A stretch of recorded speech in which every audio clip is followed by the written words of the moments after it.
There are all kinds of sexual behaviors, well over 150, but are any of them safe?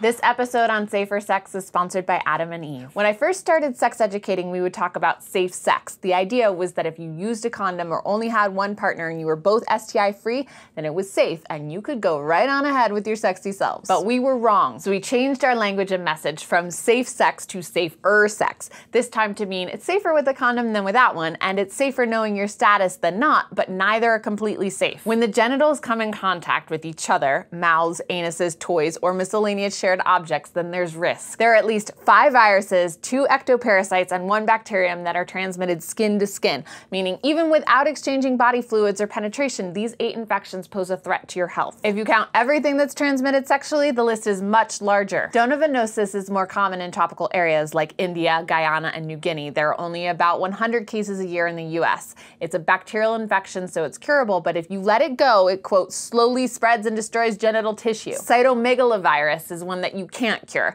It stays with you for life, and many people have it without knowing. All of these highlighted sexually transmitted infections can be in your body without showing signs. So how do you have sex with all these bugs out to get you? A cool strategy called harm reduction. Some of you just aren't going to abstain, which would be the safe option, so we aim to reduce the harm, which is the safer option. First, identify where your behaviors are on the continuum. Under no risk, there's things like dry kissing, embracing, massage, and sexting. Mutual masturbation, wet kisses, oral sex with protection, digital and manual play are low risk. Medium includes vaginal penile sex with a condom, unprotected oral, and anal with a condom. High, unprotected vaginal and sharing sex toys, and the highest being unprotected receptive anal sex, mainly because the inside of the anus is highly susceptible to tearing and has no protective layer to block pathogens. The goal with harm reduction is to move a person toward the no-risk end in ways that they're willing to. It can be something like teaching them how to use a dam during cunnilingus, oral sex on a vulva, and analingus, oral sex on the anus. You can make your own dam with a condom by slightly unrolling it, removing the tip,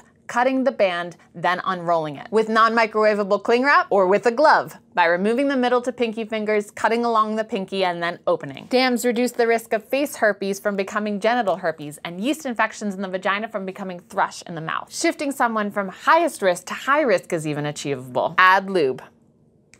The anus doesn't naturally lubricate like the vagina and mouth, so adding a good quality lubricant to playtime means less friction, fewer abrasions, and more pleasure. Try putting lube in the tip of the condom, or on the outside, or going with an in condom that is already heavily lubricated on the inside and outside. In condoms are similar to on condoms but have more coverage. These go on the inside of the body like the vagina or the anus, and also cover some of the outside. That's less risk of chancroid, warts, and herpes. If you're having a difficult time coming up with harm reduction options, have you considered getting vaccinated for HPV, Hep A, and Hep B, getting tested and treated for STIs, talking with your partner about your results, taking medications like PrEP, dry humping, fewer partners, regular checkups, good hygiene, being assertive about safety, understanding your sexual identity, improving the quality of lower risk activities, being more prepared, and asking for help.